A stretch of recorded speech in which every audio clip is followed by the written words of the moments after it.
sesuatu kau sembunyikan. Jika hidupmu selesai, kekekalan dimulai. Bila kau dihadapkan, akan puaskah Tuhan? Puaskah Tuhan? Puaskah Tuhan? Puaskah Dia denganku? Telah ku hidup baik atau tiada baik, puaskah Dia denganku?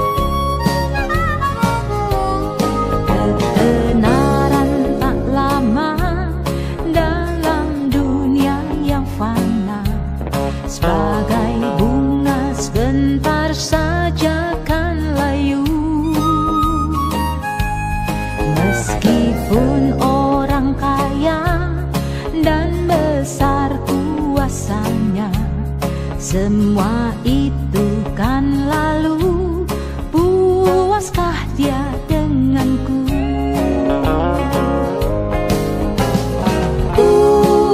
Puaskah Tuhan? Puaskah Tuhan? Puaskah Dia denganku?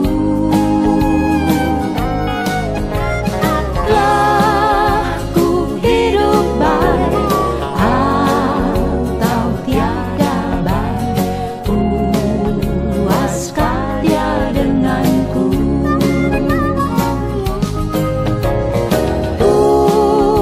Puaskah Tuhan? Puaskah Tuhan? Puaskah Dia denganku? Telah ku hidup baik atau tiada baik, puaskah Dia denganku? Bila Dia datang pulang menjumpai kita semua, baginya ku sobatkah atau setru? Akan senang Tuhan nanti ataukah bersedih hati? Berimanku selalu, puaskah Dia denganku?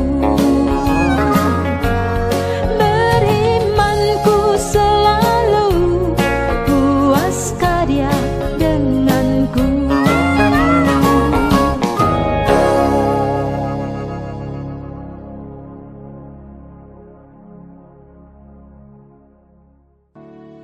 Shalom saudara, mari kita persiapkan hati dan kehidupan kita. Kesempatan demi kesempatan Tuhan telah berikan dalam hidup kita. Dan Tuhan membawa kepada kita hari ini untuk mempersiapkan hati masuk dalam hadirat Tuhan. Bersama keluarga di rumah masing-masing, saudara siapkan untuk menikmati hadirat Tuhan.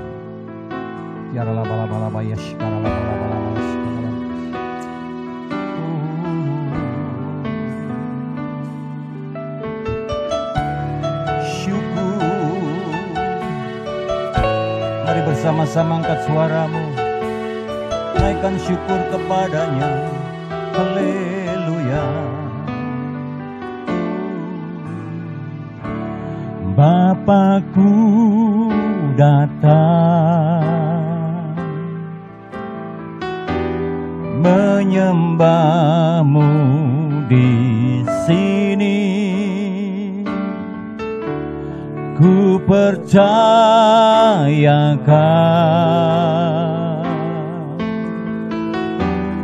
ada bagiku.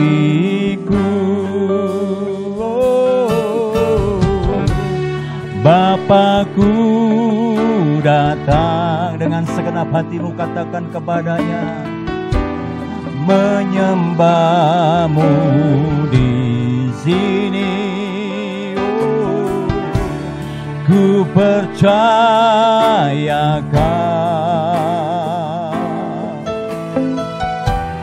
ada bagiku. Mari nyatakan iman kita kepadanya. Oh, tak usah ku takut, sebab Kau sertaku. Tak usah ku bimbang, Kau di dalamku. Tak usah ku cemas, Kau penghiburku. Saat ku lemah, Kau kuatku. Ku nyanyi haleluya,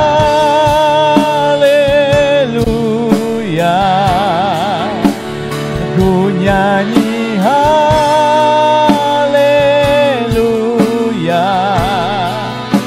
Sungguh Kau hebat, ajaib perkasa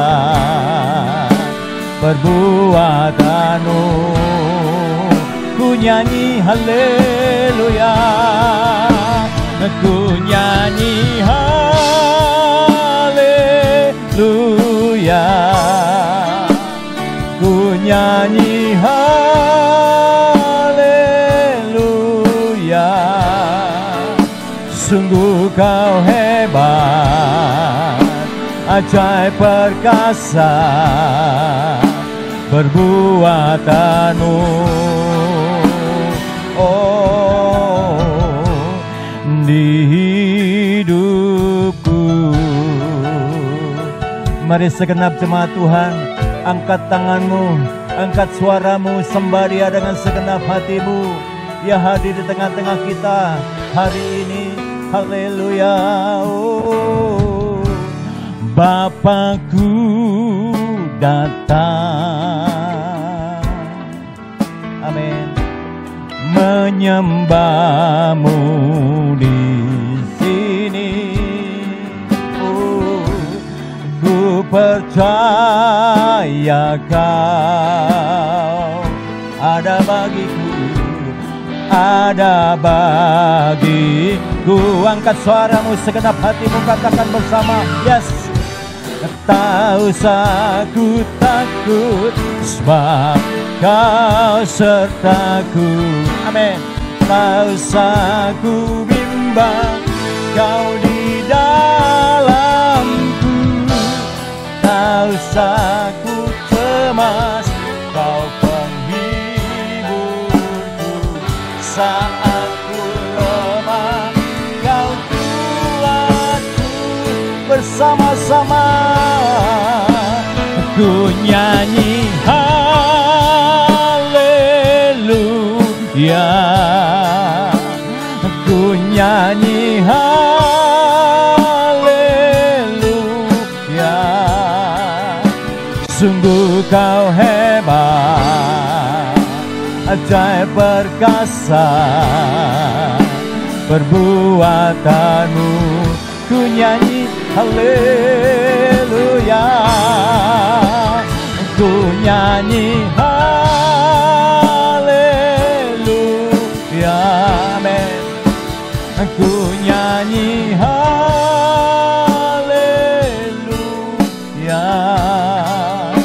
Sungguh Kau hebat, ajaib perkasa perbuatanmu.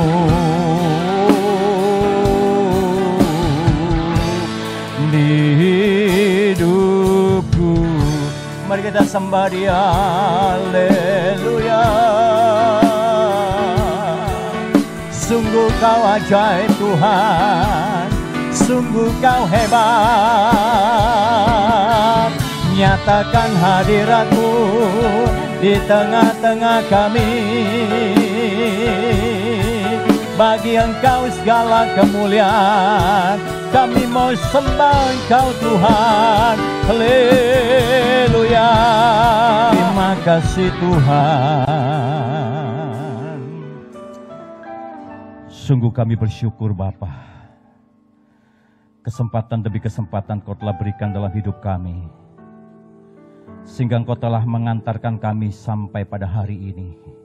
Kami boleh menjadi orang-orang yang bisa menikmati hadirat-Mu di setiap saat Tuhan, dimanapun kami berada. Tanpa dibatasi oleh tembok ya Tuhan. Namun kami percaya, Engkau Allah yang menyatakan hadirat-Mu di tengah-tengah kami. Bahkan di tengah-tengah kami yang memuji menyembah Engkau dengan segenap hati, jiwa dan kekuatan kami. Kami percaya Bapa, kami bersyukur ya Tuhan. Hari ini kami mau mengucapkan syukur, memuliakan Engkau dengan segenap hati, jiwa dan kekuatan kami. Sungguh di hadapan Engkau Bapa, kami percaya segala pujian, hormat, kuasa dan kemuliaan kami mau berikan kepada Engkau. Di dalam nama Tuhan Yesus Kristus kami berdoa dan mengucap syukur. Haleluya. Amin. Haleluya. Mari kita memuji Tuhan dengan segenap hati kita.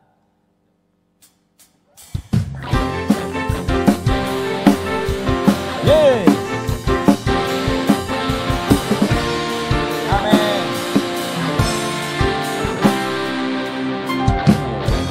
Tuhanlah kekuatan dan mazmurku, ya gunung batu dan keselamatanku. Hanya padamu hatiku percaya. Katakan bersama-sama. Kaulah menara, amen, dan kota perlindungan. Ku mau selalu bersyukur, sebab cintamu padaku takkan pernah berubah. Hatiku percaya, walau bumi bergoncang, gunung-gunung beranjak, namun kasih setiamu tak pergi dariku. Haleluya. Kami mau membayar mazmur bagi Engkau ya Tuhan. Amin.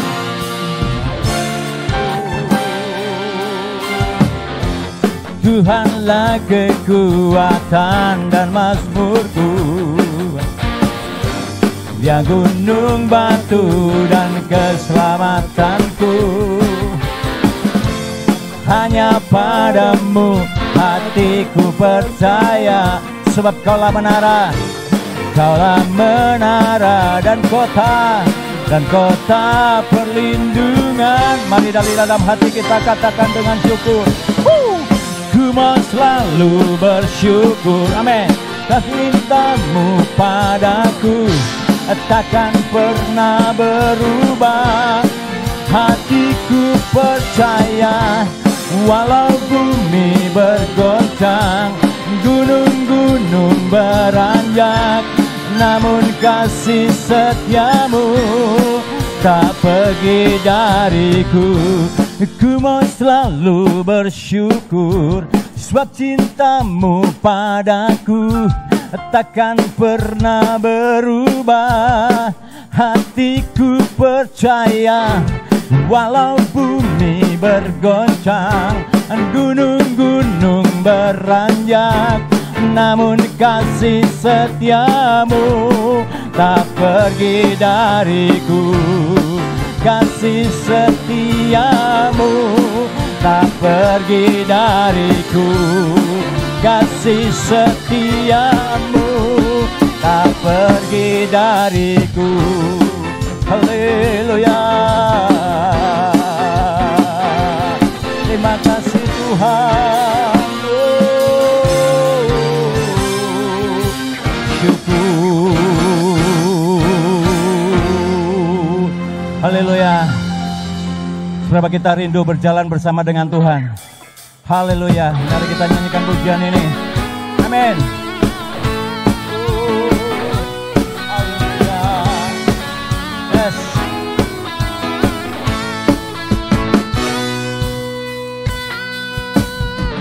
berjalan bersamamu. Amin. Tak akan ku gentar, tanganmu menopangku, jalani kehidupan. Percaya dengan iman, katakan yes. Kau mengangkatku ke atas gunung batu, kau beriku kemenangan. Kau kekuatanku, penopang hidupku, panji keselamatan. Kau buktikan kasih setiamu, benteng hidupku. Tak akan ku takut, sebab ku tahu kau besertaku. Yesus jaminan hidupku. Haleluya. Amin. Mari jemaat Tuhan, angkat suaramu, katakan bersama. Berjalan bersamamu, yes. Tak akan ku gentar, tanganmu menopangku, jalani kehidupan. Kau mengangkatku ke atas gunung batu, kau beriku kemenangan. Kau kekuatanku, yes, penopang hidupku, panji keselamatan. Kau buktikan kasih setiamu, benteng hidupku. Tak akan ku takut, sebab ku tahu kau besertaku. Yesus jaminan hidupku. Haleluya. Kami bersyukur ya Tuhan, Kau benteng hidup kami.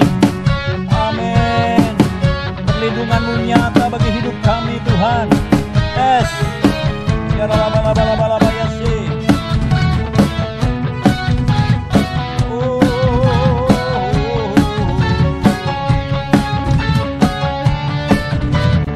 Kau kekuatanku, penopang hidupku, panji keselamatan. Kau buktikan kasih setiamu, benteng hidupku. Tak akan ku takut, sebab ku tahu kau besertaku. Katakan bersama, Yesus jaminan hidupku.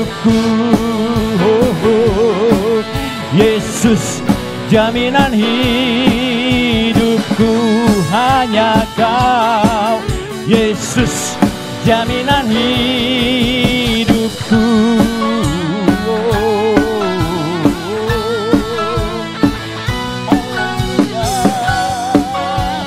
Terima kasih Tuhan.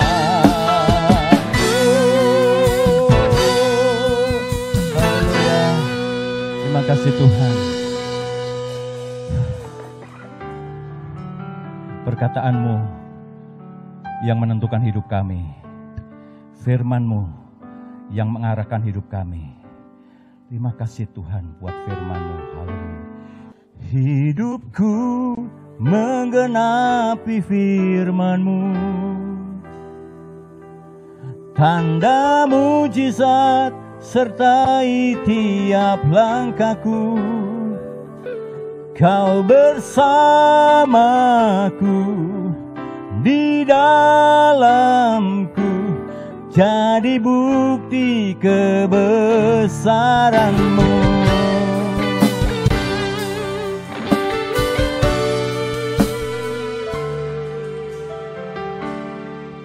Tuhan, Kau sempurna dalam rencanamu dan karyamu. Ku serahkan hidupku, murnikan dengan Roh-Mu. Katakan bersama-sama, Tuhan. Tuhan, Kau sempurna. Amin, Tuhan. Dalam rencanamu dan karyamu, ku serahkan hidupku, murnikan dengan Roh-Mu. Hidupku menggenapi firman-Mu, tanda mujizat sertai tiap langkahku. Kau bersamaku, di dalamku, jadi bukti kebesaran-Mu.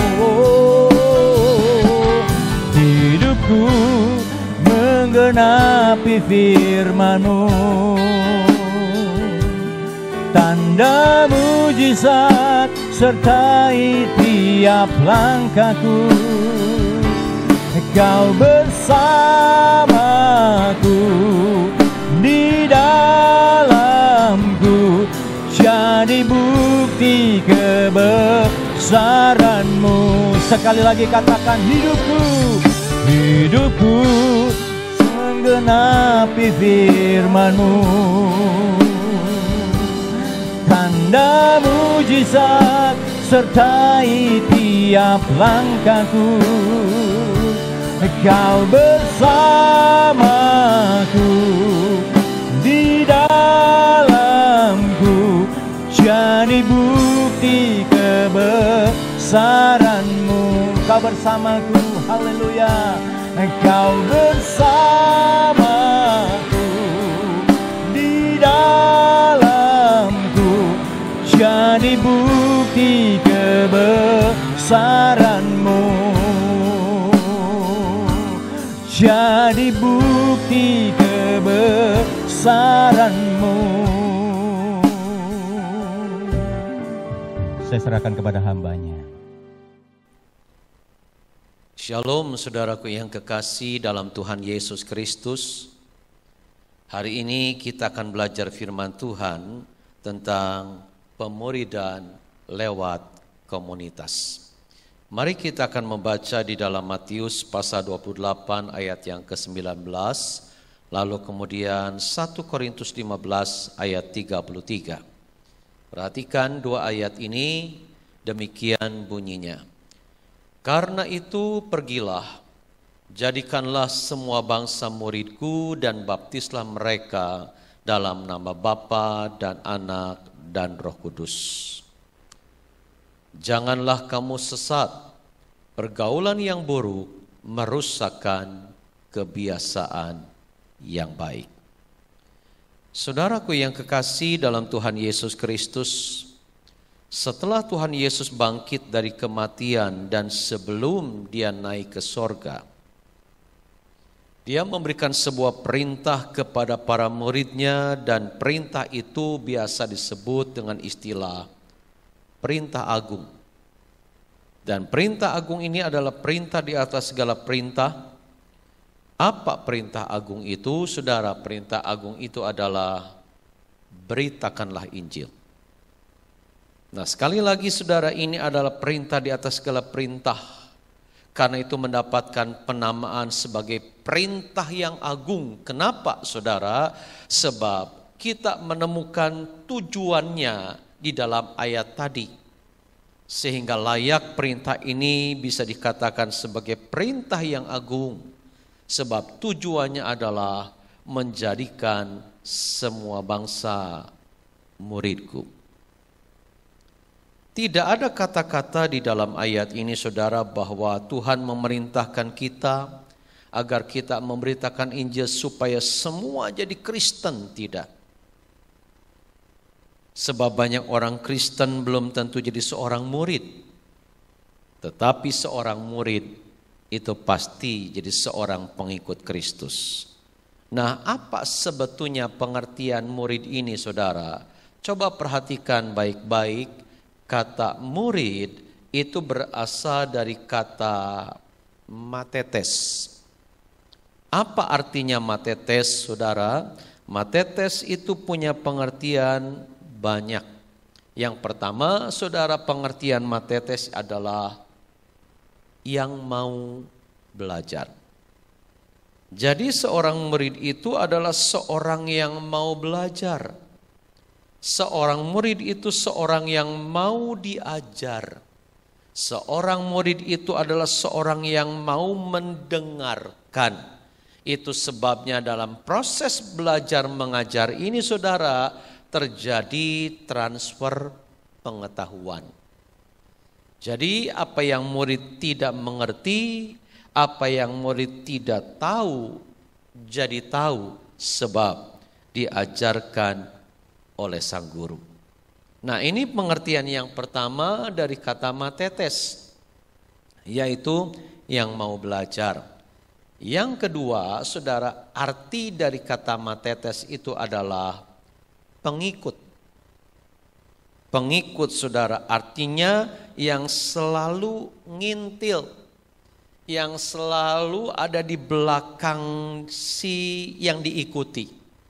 Dan kemanapun yang diikuti itu pergi, maka si pengikut itu ya ikut. Apapun yang dikerjakan oleh yang diikuti, maka si pengikut itu mengerjakannya. Makanya di dalam konsep pengikut ini, saudara, di dalamnya ada pengertian mengikuti perilaku dari sang guru. Bukan hanya mendengar, tetapi mulai mengikuti apa yang dilakukan oleh sang guru. Itu matetes atau murid. Dan yang ketiga, arti dari kata matetes itu adalah yang mau dididik. Ya, kata dididik di sini pengertiannya berbeda dengan diajar. Kalau diajar itu mungkin cuma sekedar kita mendengarkan, dari tidak tahu jadi tahu. Tetapi kalau dididik itu, saudara, ada unsur sesuatu yang tidak nyaman yang dialami oleh si murid, sehingga ketika merasa tidak nyaman, kalau dia tidak terima terhadap didikan itu, bisa saja maka didikan itu gagal. Nah, dalam proses didik ini, saudara, di dalamnya ada pembentukan karakter. Kalau seorang murid itu bisa tunduk, bisa menerima didikan walaupun kadangkala didikan itu mungkin tidak sesuai dengan keinginan dagingnya, maka hasil dari yang didapatkannya adalah karakternya akan menjadi lebih baik. Nah, saudara, perhatikan baik-baik, orang percaya itu harus dimuridkan. Kenapa, saudara, orang percaya harus dimuridkan? Sebab orang percaya itu belum tentu seorang murid. Tetapi seorang murid itu pastilah dia orang yang percaya kepada Tuhan. Nah, itu sebabnya maka supaya seorang percaya itu menjadi murid, maka ini harus dimuridkan. Dan pemuridan ini adalah sebuah proses yang panjang dan butuh pengorbanan. Apa yang harus dikorbankan oleh orang-orang yang mau dimuridkan, saudara? Yang pertama, misalnya kita ini harus mau korban waktu. Ya, kita harus mau korban waktu, mungkin sebetulnya kita sibuk, punya kesibukan yang lain, tetapi karena kita mau dimuridkan, maka kita harus menyediakan waktu. Bukan kalau ada waktu, tetapi kita harus menyediakan waktu, dan ini adalah sebuah pengorbanan. Bisa juga yang kita korbankan itu adalah tenaga. Kita sudah mengerjakan sebuah pekerjaan yang lain, badan kita sudah capek, tenaga kita sudah terkuras, sekarang kita harus datang untuk kita mendengarkan, untuk kita dididik, dan sebetulnya tenaga kita, tubuh kita sudah lelah, dan itu harus mengeluarkan tenaga lagi. Tetapi kalau kita memang ingin dimuridkan, kita harus korban, termasuk tenaga kita. Bisa juga pengorbanan itu berupa pikiran kita. Kita sudah lelah dengan apa yang terjadi di dalam hidup kita. Lalu sekarang kita harus mulai memusatkan pikiran kita, mengkonsentrasikan pikiran kita demi mendengar apa yang diajarkan kepada kita. Itu pengorbanan. Itu pengorbanan. Dan bisa juga pengorbanan itu berupa perasaan. Perasaan yang kita harus korbankan kadang-kadang. Mungkin ada kata-kata yang tidak enak di hati kita. Tetapi seorang murid yang baik, seorang murid yang mau dibentuk oleh Tuhan jadi seorang murid yang baik, maka dia harus rela mengorbankan perasaannya, supaya apa yang Tuhan mau bentuk atas hidup kita terjadi dengan sempurna. Kadang-kadang saudara butuh sikap ini di dalam pemuridan. Kita harus rendah hati. Jangan merasa sok tahu. Karena proses pemuridan itu bukan sekedar transfer pengetahuan, tetapi juga pembentukan karakter.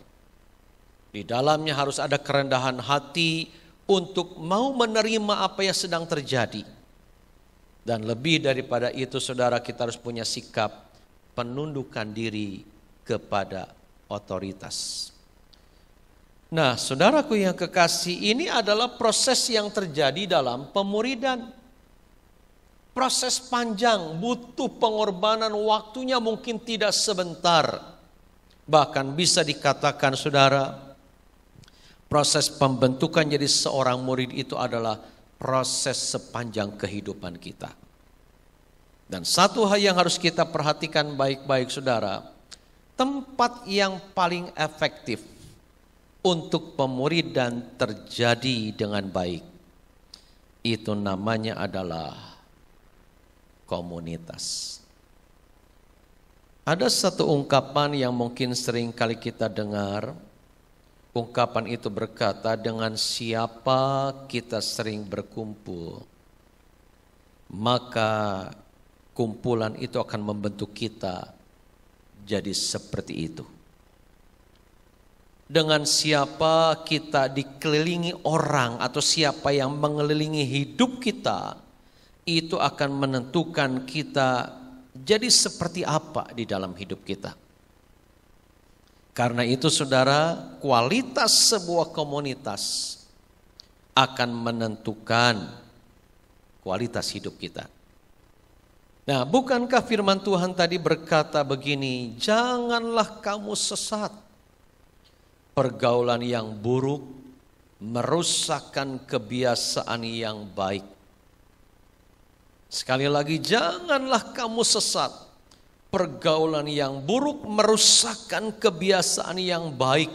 Kalau boleh saya ganti kata pergaulan itu dengan komunitas, maka kalimatnya bisa berkata komunitas yang buruk merusakkan kebiasaan yang baik. Kalau kita kumpul dengan orang-orang yang tidak baik, kita juga bisa kebawa jadi tidak baik. Tapi sebaliknya kalau kita ganti kalimat tadi, pergaulan yang baik akan merubah kebiasaan yang buruk, atau komunitas yang baik akan merubah kebiasaan yang buruk, ini juga bisa terjadi. Saudara masukkan seorang yang buruk perilakunya dalam sebuah komunitas yang baik, lama-lama orang yang buruk perilaku itu bisa diubah jadi baik. Memang kita menyadari saudara bahwa ini membutuhkan waktu. Bahkan seringkali waktu yang kita butuhkan tidak sebentar. Tetapi kalau kita tekun, kalau kita sabar, maka akhirnya terbentuklah murid-murid yang baik. Nah, jadi saudara, tempat yang paling efektif untuk pemuridan itu namanya adalah komunitas. Nah, coba kita memperhatikan di dalam Alkitab, saudara. Ketika Yesus membentuk para muridnya, Yesus membentuk sebuah komunitas. Ya, kita akan belajar kepada Tuhan Yesus dengan murid-muridnya. Ketika Tuhan Yesus membentuk murid-muridnya jadi orang-orang yang handal, ternyata saudara, murid-murid Yesus ini dibentuk cukup panjang dan cukup lama oleh Yesus. Sekalipun Tuhan Yesus yang membentuknya saudara, tapi tetap butuh waktu. Nah, apa kelebihan dari Tuhan Yesus ketika dia membentuk murid-murid? Yesus membentuk 12 murid, 1 gagal, 11 berhasil. Itu pun ada yang sangat terseok-seok namun akhirnya berhasil, saudara. Jadi kalau kita juga di dalam pemuridan melihat ada orang-orang yang sukar dibentuk, tidak usah kecil hati. Tuhan Yesus saja gagal 1. Maka kalau kita gagal 1 atau 2 itu hal yang wajar. Yang penting tetap fokus membentuk seorang murid. Nah, apa kelebihannya dari Tuhan Yesus ketika dia itu membentuk para murid? Saudara, mari kita lihat keunikan dan kehebatan Yesus saat memuridkan. Yang pertama, saudara, kita melihat yang Yesus lakukan adalah menanamkan nilai-nilai kerajaan Allah. Atau ada nilai-nilai kerajaan Allah yang ditanamkan oleh Tuhan Yesus kepada para murid. Mari kita perhatikan saudara, Matius 4 ayat 17 dan 23. Sejak waktu itulah Yesus memberitakan, bertobatlah, sebab kerajaan sorga sudah dekat. Ayat 23, Yesus pun berkeliling di seluruh Galilea. Ia mengajar dalam rumah-rumah ibadat dan memberitakan Injil kerajaan Allah, serta melenyapkan segala penyakit dan kelemahan di antara bangsa itu. Saudara lihat di dalam 2 ayat ini, kita menemukan kemanapun Tuhan Yesus pergi dan mengajar, baik di dalam bait Allah maupun di luar bait Allah, dan khususnya ketika ia bersama dengan para murid-muridnya, yang ditekankan oleh Tuhan Yesus itu adalah tentang kerajaan Allah. Apa itu kerajaan, saudara? Perhatikan. Kata kerajaan, saudara, itu berasal dari kata basileia. Apa artinya basileia? Arti basileia itu adalah sistem pemerintahan. Jadi kalau kita menanamkan kepada orang-orang tentang kerajaan Allah, kita sedang menanamkan kepada orang sistem pemerintahan Allah. Kendali Allah di dalam kehidupan manusia. Nah, coba perhatikan baik-baik. Kenapa Tuhan Yesus ketika dia ada di atas muka bumi ini sangat menekankan tentang kerajaan Allah. Sangat menekankan tentang pemerintahan Allah di dalam hidup manusia. Saudara, ketika manusia itu jatuh dalam dosa, maka sejak saat itu manusia tidak ada di dalam kendali Allah. Tetapi manusia itu ada di dalam kendali setan, kendali iblis. Sebab itu manusia melakukan apapun di dalam hidupnya selalu menyimpang dari apa yang Allah inginkan. Nah, untuk supaya manusia itu bisa kembali ada di dalam kendali Allah, maka manusia itu harus dikembalikan pada rencana semula.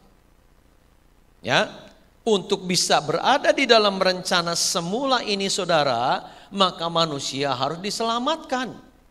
Dan ini sudah diukir oleh Kristus di kayu salib. Diselamatkan itu artinya adalah dikembalikan pada posisi semula. Itu artinya diselamatkan. Dan setelah diselamatkan, apakah cukup sampai di situ? Tidak. Manusia itu harus dimuridkan. Orang yang diselamatkan itu harus dimuridkan. Kenapa saudara? Sebab tanpa dimuridkan manusia tidak bisa berjalan di dalam rencana Allah. Manusia hanya percaya kepada Yesus diselamatkan betul, tetapi pengertian diselamatkan di sini hanya dikembalikan pada posisi semula seperti ketika Adam belum jatuh dalam dosa. Apakah otomatis orang yang diselamatkan itu melakukan apa yang Tuhan inginkan? Tidak. Manusia itu yang percaya baru melakukan apa yang Tuhan inginkan ketika proses pemuridan. Kenapa saudara? Sebab dalam pemuridan itu ada penanaman nilai-nilai kerajaan Allah. Ada penanaman nilai-nilai kerajaan Allah. Apa sebetulnya nilai-nilai kerajaan Allah ini? Nah ini saudara yang harus kita ketahui. Ternyata saudara yang dimaksud dengan nilai-nilai kerajaan Allah itu adalah kehendak Bapa atau kehidupan Yesus. Jadi ketika kita melakukan kehendak Bapa, kita sedang menghidupi nilai-nilai kerajaan Allah. Ketika kita melakukan atau memiliki kehidupan seperti Yesus miliki, maka kita sedang berada di dalam nilai-nilai kerajaan Allah. Coba saudara perhatikan contoh ini. Yesus mengatakan begini di dalam Yohanes 4 ayat 34. Kata Yesus kepada mereka, makananku ialah melakukan kehendak Dia yang mengutus aku dan menyelesaikan pekerjaannya. Hidup Yesus itu adalah hidup yang melakukan kehendak Bapa. Sebab itu tadi saya katakan bahwa kehendak Bapa itu sama dengan kehidupan Tuhan Yesus. Dan itulah nilai-nilai kerajaan Allah. Nah, inilah yang harus dihidupi saudara di dalam kehidupan seorang murid. Jadi pemuridan itu saudara adalah penanaman nilai-nilai kerajaan Allah. Di mana di dalamnya yang diutamakan itu adalah kehendak Bapa. Coba saudara kita akan bandingkan, ada contoh-contoh yang lain dalam beberapa ayat. Yang pertama, saudara kita bandingkan dengan contoh di dalam Matius 19 ayat 16 dan 23. Ya, di dalam ayat-ayat ini tidak usah dibaca terlalu panjang. Saudara kita menemukan ada seorang yang datang kepada Yesus dan orang ini masih muda dan bertanya, "Guru, apa yang harus aku lakukan untuk memperoleh hidup yang kekal?" Tuhan Yesus berkata kepada anak muda ini, saudara, apa yang kamu baca?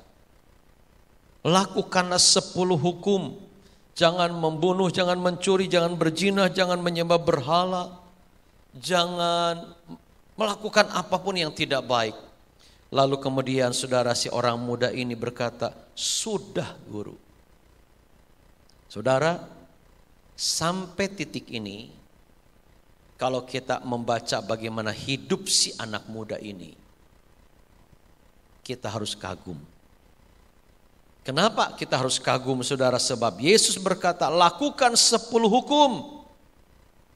Dan orang muda ini berkata, sudah guru. Saudara, ketika dia berkata sudah, Tuhan Yesus berkata begini, Kalau kamu pingin sempurna, kalau kamu pingin sempurna, jualah segala hartamu dan bagikanlah kepada orang miskin dan ikutlah aku. Garis bawahi kata dan ikutlah aku. Ketika dia mendengar saudara ungkapan Tuhan Yesus untuk ikut dia, maka dia meninggalkan Yesus dengan sedih. Kenapa saudara? Kalimat berikutnya dikatakan sebab hartanya banyak. Pemuda ini saudara kelihatannya hidupnya sangat rohani. Tapi ternyata dia tidak menjadi pengikut Yesus. Kenapa? Sebab salah memfokuskan dirinya. Ternyata nilai yang paling diutamakan di dalam hidupnya itu bukan kerajaan Allah, tetapi harta. Saudaraku yang kekasih, hati-hati. Harta seringkali menjadi jerat yang menghambat kita hidup di dalam nilai-nilai kerajaan Allah.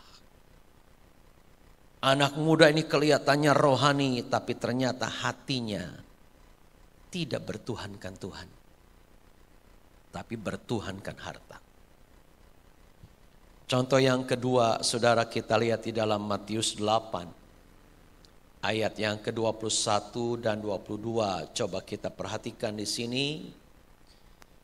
Di sini dikatakan seorang lain, yaitu salah seorang muridnya berkata kepadanya, Tuhan, izinkanlah aku pergi dahulu menguburkan ayahku. Tetapi Yesus berkata kepadanya, ikutlah aku dan biarlah orang-orang mati menguburkan orang-orang mati mereka.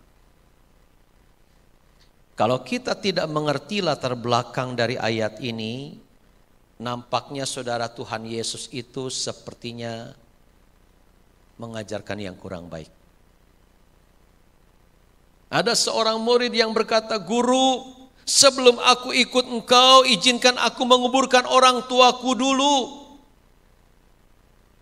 Izinkan aku menguburkan ayahku, kata ayat tadi. Tetapi Yesus jawabannya bukan berkata, sana kuburkan dulu, setelah itu ikut aku. Tuhan Yesus berkata begini, ikutlah aku dan biarlah orang mati menguburkan orang mati. Apa maksudnya saudara? Maksud daripada kalimat ini saudara, ingat ini adalah perbandingan antara nilai Yesus dengan orang tua. Ini perbandingan. Jadi kalau diperbandingkan antara Tuhan dengan apapun saudara, Tuhan harus di atas segala-galanya. Makanya saudara dalam ayat ini nampaknya sepertinya Tuhan Yesus seperti tidak mengizinkan orang ini menguburkan orang tuanya. Padahal ini konteks sedang perbandingan. Perbandingan saudara. Lihat satu ayat lagi.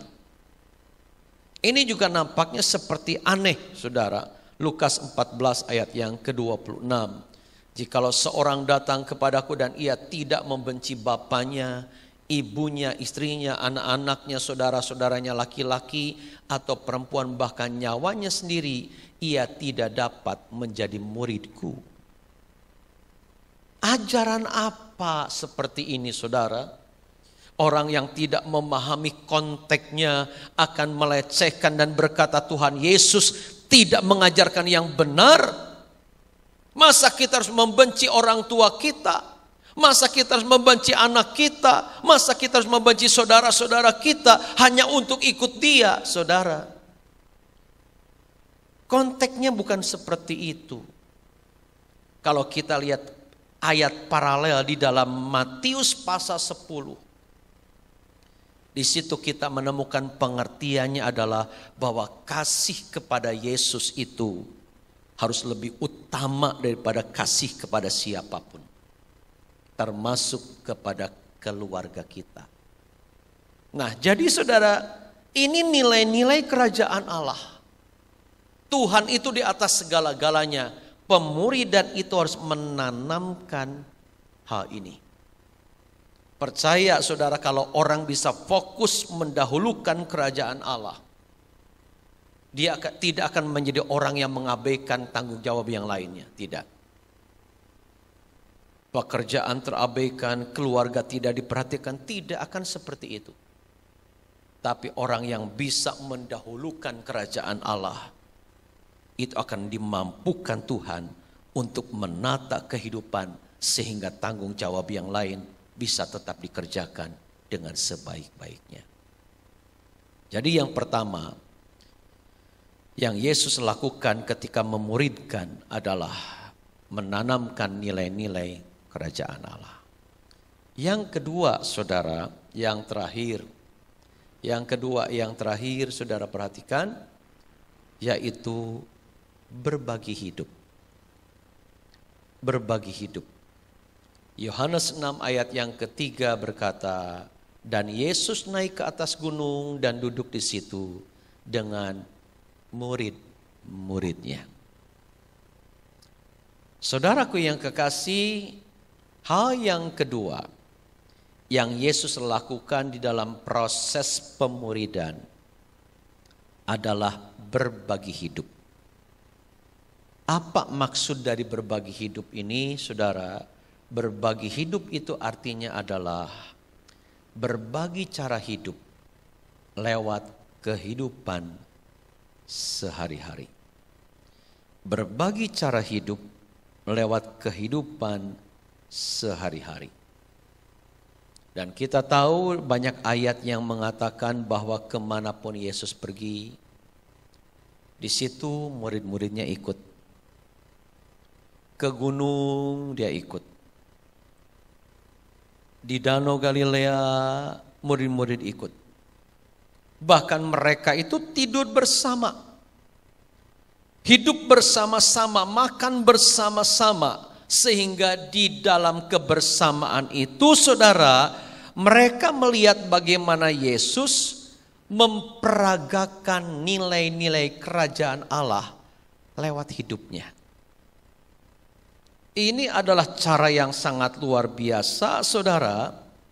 Kenapa? Sebab di dalam hidup kebersamaan ini, saudara, Yesus tidak hanya menanamkan nilai-nilai saja, tetapi Yesus juga menjadi father, membapai para murid. Dan untuk melakukan ini, saudara, agak-agak sukar kita praktekkan. Kenapa? Sebab setiap orang punya keluarga.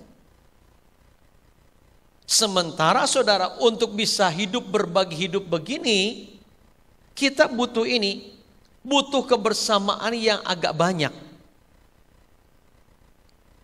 Butuh kebersamaan dalam waktu yang agak lama, saudara. Yesus itu dengan murid-muridnya selalu bersama-sama. Makanya proses pemuridannya itu jauh lebih efektif, saudara. Nah, kita saat ini kan punya keluarga masing-masing yang harus kita urus, saudara, dan itu juga tanggung jawab dari Tuhan. Lalu bagaimana kita menyikapinya, saudara? Kita bisa menyikapi kebersamaan ini misalnya dengan kita sewaktu-waktu makan bersama dengan orang-orang yang kita sedang muridkan. Ya, Yesus juga seringkali mengajar kepada para muridnya saat makan bersama. Bisa juga kita rekreasi, saudara. Rekreasi, tanamkan kebenaran, tanamkan nilai-nilai kerajaan Allah, peragakan nilai-nilai kerajaan Allah dengan hidup kita, dan biar dilihat oleh para murid bagaimana mempraktekannya. Dan itu sangat efektif. Sangat efektif, saudara. Sehingga ketika murid itu jadi seorang murid, mereka akan berkata, ini adalah Bapa rohani saya. Kenapa? Sebab si Bapa rohani itu, saudara, sudah membapai, sudah berbagi hidup, dan sudah memperagakan nilai-nilai yang diajarkannya di dalam kehidupannya. Mari kita belajar seperti ini, supaya banyak orang bisa kita muridkan bagi kemuliaan nama Tuhan. Tuhan Yesus memberkati kita semua. Amin. Mari kita berdoa. Tuhan Yesus, terima kasih buat kebenaran firman yang telah kami dengar. Mampukan kami untuk jadi seorang murid yang baik. Dan mampukan kami juga memuridkan orang-orang yang harus kami muridkan. Supaya dunia ini penuh dengan orang yang menjadi murid bagi Kristus. Roh Kudus menolong kami dan memampukan kami dalam nama Tuhan Yesus. Amin. Amin. Bapa, dalam nama Tuhan Yesus, kami berdoa ya Tuhan untuk bangsa kami Indonesia. Kami sama-sama memberkati bangsa kami Indonesia di dalam nama Tuhan Yesus Kristus. Dan Bapa, kami juga memberkati semua pemimpin-pemimpin bangsa kami, terutama untuk Pak Presiden kami, Pak Jokowi dan seluruh jajarannya. Tuhan memberikan hikmat dan hati yang takut akan Tuhan, sehingga mereka boleh bekerja sama membawa bangsa ini ke dalam rancangan Tuhan, sehingga damai sejahtera, keamanan, perlindungan Tuhan terjadi atas bangsa ini. Dan juga kami berdoa untuk kota Tegal ya Tuhan. Kami memberkati semua pemimpin-pemimpin kota Tegal dan kabupaten dan sekitarnya. Dan juga kami berdoa, anugerahkanlah Tuhan damai sejahtera-Mu tercurah atas kota ini. Keamanan dan perlindungan, berkati kesehatan kota kami Tuhan. Kami memberkati semua gereja-gereja dan umat Tuhan, jemaat Tuhan, imannya tetap kuat untuk menghadapi situasi-situasi hari-hari ini. Mereka boleh sungguh-sungguh tetap kuat melekat kepada Tuhan, berharap pada Tuhan. Di dalam nama Yesus, kami juga memberkati Tuhan untuk mereka yang sakit. Tuhan, curahkan kuasa kesembuhan-Mu bagi mereka. Kami juga memberkati mereka yang berulang tahun. Kiranya yang boleh mengalami sukacita yang daripada Tuhan. Tuhan berikan hikmat dan akal budi, kebijaksanaan untuk menjalani hidup ini dengan takut akan Tuhan, tetap ada di jalurnya Tuhan dalam rancangan Tuhan yang penuh damai sejahtera, penuh harapan. Hari depan yang penuh harapan itu terjadi. Terima kasih Bapa. Kami saat ini sama-sama memberkati gembala sidang kami, John dan Tante Christine, dan juga keluarga. Untuk Pastor Daniel yang ada di Hong Kong sekeluarga. Kami juga berdoa untuk Bapak Tius yang ada di Jakarta sekeluarga. Tuhan lindungi mereka. Berkati kesehatan, pelayanan dan pekerjaan. Terima kasih Bapa. Di dalam nama Tuhan Yesus Kristus kami berdoa dan mengucap syukur. Amin. Tuhan memberkati Engkau dan melindungimu.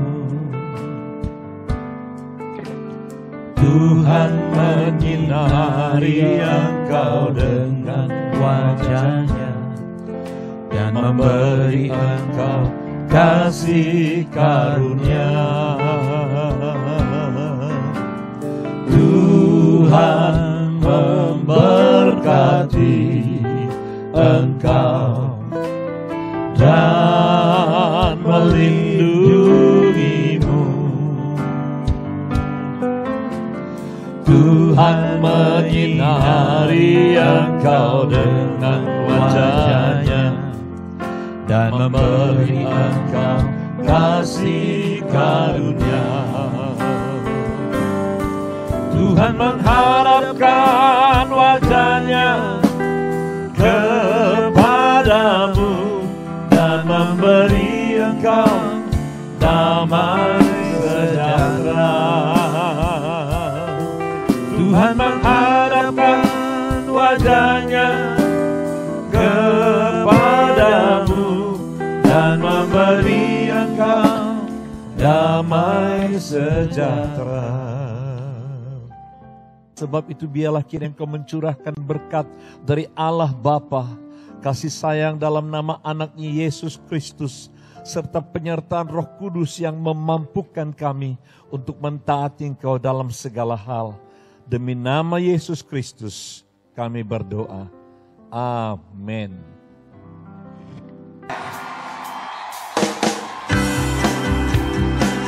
Let's just sing the song together.